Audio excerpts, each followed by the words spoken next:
नमस्कार साथियों, मैं मनोज स्वराजी स्वागत करता हूं आपका मिनी संसद के मंच पर एक नए विषय के साथ। पार्टी क्या है? क्या है ये राजनीतिक पार्टियां? तो इसी के इर्द गिर्द आज सारी चर्चा होगी और इस चर्चा के अंदर थोड़ी सी टेक्निकल नॉलेज होगी, थोड़ी सी सूचना होगी, लेकिन ज़्यादा लब्बो लुआब इस बात पर रहेगा कि पार्टी तंत्र के फायदे क्या हैं, नुकसान क्या है और क्या पार्टी होना ज़रूरी है और क्या पार्टी होने से की ज़रूरत नहीं है देश के अंदर। तो इन सब बातों पर हम लोग चर्चा करेंगे और लास्ट में हम कंक्लूजन पर पहुंचने की कोशिश करेंगे।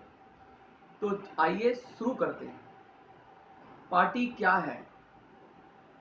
पार्टी लोगों का एक समूह है। बहुत सारे लोग जब एक जगह इकट्ठा हो जाते हैं किसी विशेष विचार की वजह से, तो वो पार्टी बना लेते हैं। यानी लोग संगठित हो जाते हैं, समूह में आ जाते हैं, तो वो पार्टी हो जाती है। तो एक संगठन को, एक समूह को पार्टी कह देते हैं। अब संविधान में पॉलिटिकल पार्टी की तो कोई व्यवस्था थी नहीं, तो संविधान ने ये काम चुनाव आयोग को दिया। तो चुनाव आयोग ने जो भी पॉलिटिकल पार्टीज होती हैं या जो भी समूह होते हैं, उनकी जो मान्यता का काम है वो चुनाव आयोग देखता है। संविधान सिर्फ व्यक्ति को जगह देता है क्योंकि व्यक्ति चुनाव लड़ता है, लेकिन क्योंकि चुनाव आयोग को संविधान ने काम दिया था कि चुनाव कैसे होगा, तो चुनाव आयोग ने पॉलिटिकल पार्टियों को मान्यता दी और वो सारा प्रोसेस देखता है। अब हम समझते हैं कि पॉलिटिकल पार्टियां कितनी तरह की होती हैं। तो मेनली 3 तरह की पॉलिटिकल पार्टियां होती हैं जो चुनाव आयोग की जरिए हमें पता लगा या जो नियम कायदे हैं। पहली वो पार्टियां जिन्हें हम रजिस्टर्ड पार्टियां कह सकते हैं, यानी ऐसी पार्टियां जिन्होंने चुनाव आयोग की गाइडलाइंस पूरी की और नामांकन कर दिया, तो वो चुनाव आयोग के साथ रजिस्टर्ड हो जाती हैं। वो रजिस्टर्ड पार्टियां कहलाती हैं। दूसरी तरह की पार्टियां होती हैं क्षेत्रीय दल। क्षेत्रीय दल के बारे में बता दूं कि एक राज्य के अंदर जो पार्टी कोई स्टैंड करती है तो उसे क्षेत्रीय, कुछ आवश्यकताएं पूरी कर दे तो उसे क्षेत्रीय दल कह देते हैं। वो आवश्यकता क्या है? वो आवश्यकता है कि राज्य में जितनी सीटें हैं उनका 3% अगर वो पार्टी जीत लेती है तो वो क्षेत्रीय दल हो जाती है। या फिर सिर्फ 3 सीटें, जो भी अधिक हो। जैसे किसी राज्य में 100 सीटें हैं तो उसका 3% निकालेंगे तो 3 सीटें हो जाएंगी। लेकिन अगर किसी राज्य में 200 हैं, सीट्स हैं, तो वहाँ कम से कम 6 सीटें चाहिए उसको क्षेत्रीय दल बनने के लिए।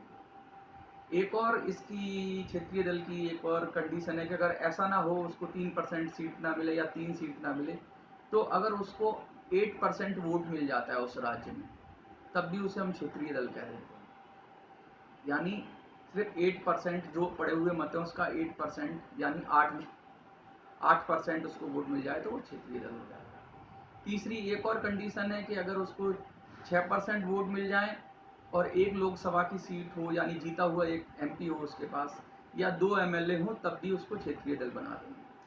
अब हम बात करते हैं राष्ट्रीय दल की।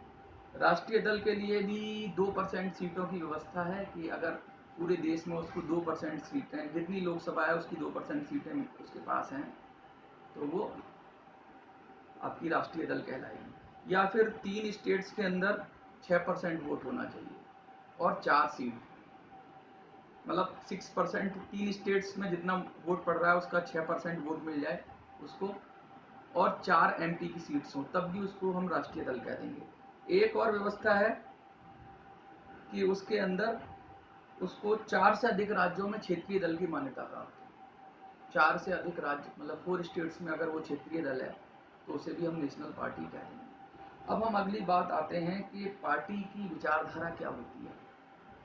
असल में क्या है कि पार्टियां अपने इर्द गिर्द, विचारधारा के इर्द गिर्द ही लोगों को जोड़ती हैं। तो कुछ पार्टियों ने जो ट्रेडिशनल विचारधाराएं हैं, जैसे कम्युनिज्म है, जैसे आपका कैपिटलिस्ट लोग होते तो उनकी विचारधारा जो पूंजीवाद है, तो पूंजीवाद है, ठीक है।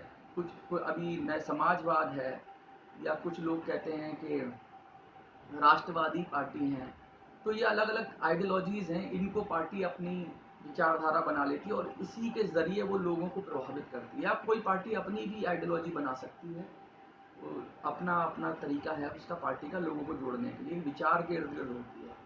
लेकिन पार्टी जोड़ती तो विचार के इर्द गिर्द है, लेकिन उस विचारों का फिर एक ठेकेदार हो जाता है जिसे हम पार्टी का आला कमान कहते हैं या बॉस कहते हैं। तो वो बॉस जो होता है पार्टी का, वो फॉलोअर्स बनाता है या लोगों को जोड़ता है, पार्टी के फॉलोअर्स बनाता है, और पार्टी में अपने जो उसकी हाँ में हाँ मिलाते हैं ऐसे लोगों को वो करता है, संगठित करता है, इकट्ठा करता है। जो उसकी कहता तो पार्टी की आइडियोलॉजी के लिए है, लेकिन वो व्यक्ति की आइडियोलॉजी हो जाती है। उस व्यक्ति विशेष से आइडियोलॉजी का समर्थक हो सकता है कोई, लेकिन अगर उस व्यक्ति से उसका तारतम्य नहीं बैठता, संतुलन नहीं बैठता, तो वो उसको पार्टी के बाहर का रास्ता दिखा सकता है। आइडियोलॉजी तू अपनी ले जा, लेकिन पार्टी में रहेगा तो जो बॉस है उसकी चलती है। पार्टी अपना संविधान खुद बनाती है, तो उसमें अपने पास अध्यक्ष अपनी पावर रखता है जिससे कि वो किसी के ऊपर भी कार्रवाई कर सकता है। तो विचारधारा मूल ना होकर पार्टी के अंदर व्यक्ति मूल हो जाता है। तो इसलिए पार्टी की ये एक तरीके से हम कहेंगे पार्टी की ये यूएसपी है। अब अगली हम बात करेंगे कि पार्टी की ज़रूरत क्यों, उपयोगिता क्यों। भारत के कोने कोने में आपको शायद संविधान की किताब ना मिले, लोग ना मिले संविधान को जानने वाले, लेकिन पार्टी के लोग देश के कोने कोने में किसी ना किसी पार्टी का नाम जानने वाले लोग मिल जाएंगे। क्यों? पार्टी ने लोकतांत्रिक व्यवस्था को गली तक, घर तक पहुंचा दिया। पार्टियों से लोग बड़ी अंदर तक जुड़े हुए हैं, क्योंकि पार्टियां, संविधान अभी हमारा जो देश आज़ाद हुआ तब बना, लेकिन पार्टियों की व्यवस्था बहुत पहले से है और पार्टियों से लोग कनेक्ट करते हैं, पार्टियों से अपने मुद्दों के लिए कनेक्ट करते हैं, पार्टियां उनको कनेक्ट करती हैं, और पार्टियां एक वर्क फोर्स हैं जो ले जाती हैं नीतियों को, चीज़ों को जन जन तक। तो पार्टी बहुत ज़रूरी है। लेकिन संविधान में पार्टियों को नीतियों के प्रसार की तो इजाज़त थी, लेकिन पार्टियों को चुनाव लड़ने की इजाज़त नहीं दी गई थी। पार्टी के समर्थक चुनाव लड़ते हैं जिनको हम कैंडिडेट बोलते हैं। तो अब वो पार्टी के समर्थक चुनाव लड़ते हैं, तो कोई व्यक्ति जब पार्टी में शामिल होता है तो वो कहता है कि भाई मैं पार्टी का समर्थक हूँ, तो लोग उसको उस पार्टी के समर्थक की वजह से वोट करते हैं। उसकी अपनी भी आइडियोलॉजी होती है, लेकिन पार्टी की वजह से भी उसको वोट पड़ता है, तो वो चुना जाता है। चुनने के बाद वो व्यक्ति अपना डिसीजन लेके अगर पार्टी बदलने की कोशिश करे, तो जिन लोगों ने पार्टी के आधार पर उसे वोट दिया उसके साथ अन्याय हो जाता है। तो इसलिए दल बदल कानून की स्थापना की गई थी। पहले 1/3 था कि 1/3 लोग अगर अलग होना चाहें तो वो पार्टी से अपना नई पार्टी बना सकते हैं, लेकिन अब 2/3 की व्यवस्था हो गई है। 2/3 लोग ही अगर जो भी जीते हुए हैं वो अलग होना चाहें तभी नई पार्टी की स्थापना कर सकते हैं। क्यों? क्योंकि वो चुनाव जिस आधार पर जीत के आए हैं, लोगों से जिस आधार पर वोट लेकर आए हैं, उसको बदलना है तो उनको एक निश्चित क्राइटेरिया को पालन करना होगा। अब असल में यहाँ दो बातें आती हैं, क्या जो उम्मीदवार है वो दल का प्रतिनिधि था कि जनता का प्रतिनिधि है।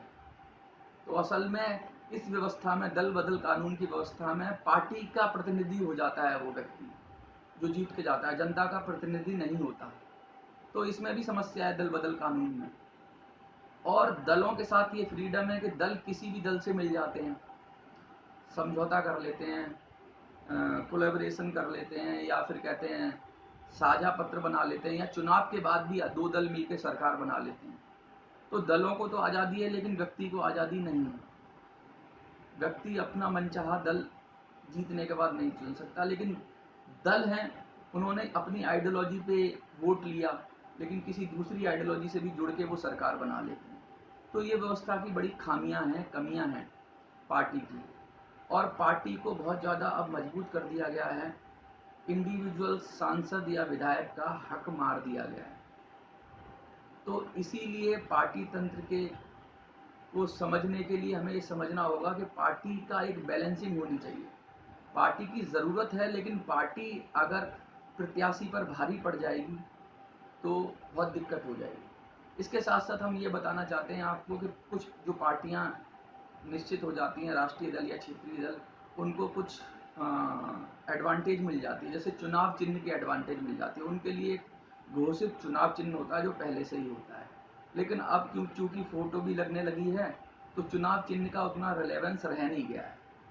अब आप व्यक्ति चाहे तो जो चुनाव चिन्ह से पार्टियों को एडवांटेज मिलती थी वो अपना फोटो लगाकर पहले से प्रचार करके पार्टियों के समकक्ष आ सकता है, क्योंकि फोटो तो बदलने वाली नहीं है इंसान की, तो अपने फोटो पर प्रचार कर सकता है। तो चुनाव चिन्ह से जो पार्टियों को एडवांटेज मिलती थी वो चुनाव आयोग ने उस समस्या को दूर कर दिया है फोटो लगाकर। लोग अपना फोटो लगाएं, अपना प्रचार करें, तो निर्दलीय लोगों को भी इसमें जगह मिलेगी। इसी के साथ अंत में हम समीक्षा करेंगे। तो पॉलिटिकल पार्टी जरूरी हैं, लेकिन संवैधानिक रूप से हमने देखा है, संविधान ने ये माना है कि हमारे यहाँ जो सांसद हैं, जो विधायक है, उनका अधिकार बहुत जरूरी है। अभी सांसद और विधायक पार्टियों के गुलाम हो गए इन कानूनों की वजह से, इतने सख्त कानूनों की वजह से। असल में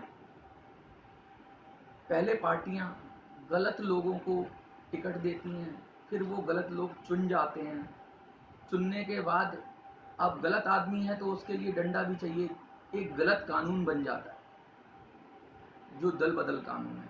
तो पार्टियों के अंदर आधारभूत ढांचे में ऐसा सुधार होना चाहिए कि वो गलत प्रत्याशियों को टिकट ना दें, या पार्टियां जब सही प्रत्याशियों को टिकट देंगी, सच्चे लोगों को टिकट देंगी, तो वो पार्टी को छोड़ के जाएगा ही क्यों।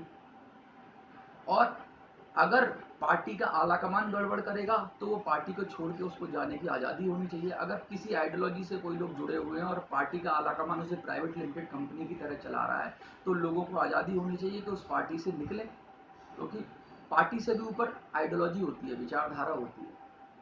अगर उस पार्टी ने उस विचारधारा के नाम पर लोगों का वोट ले लिया और उस विचारधारा को ही फॉलो नहीं कर रही, तो उसकी नैतिक जिम्मेवारी खत्म हो जाती है। जो उसकी नैतिक जिम्मेवारी है अपनी वो ले नहीं रही है, तो उस व्यक्ति से कैसे नैतिक जिम्मेवारी का निर्वाह कराएगी जो कि पार्टी की टिकट पे जीत के आया है। तो वो तो उस विचारधारा के प्रति ज़्यादा समर्पित होना चाहिए, ना कि पार्टी के प्रति। तो पार्टी तंत्र को तोड़ना बहुत ज़रूरी है, और ये विचारधाराओं की लड़ाई है, और इन विचारधाराओं में सामंजस्य बिठाने की ज़रूरत है। सब चीज़ का संतुलन चाहिए, पार्टी भी चाहिए, लेकिन पार्टी का एकदम पूरी तरीके से पार्टी की सरकारें ना हो जाएं। इसीलिए हम लोग 26 जनवरी बिल की बात करते हैं, जिसके लिए हमने बहुत सारी डिटेल्ड वीडियो बना रखी हैं। अगर आपको समझ में आए कैसे पार्टी तंत्र को मिनिमाइज किया है, खत्म नहीं कर रहे हैं हम पार्टी तंत्र को, पार्टी तंत्र को मिनिमाइज या संतुलित किया जा सकता है 26 जनवरी बिल की मदद से, और लोकतंत्र की, अच्छे लोकतंत्र की स्थापना में एक कदम रखा जा सकता है। तो आज की वीडियो आपको अगर अच्छी लगी हो तो इसको लाइक कर दीजिए, इसको शेयर कर दीजिए, मेरे चैनल को सब्सक्राइब कर दीजिए। इसी के साथ मैं आपसे विदा लेता हूँ। मैं मनोज सुराजी। जय हिंद, जय भारत, वंदे मातरम, भारत माता की जय। धन्यवाद।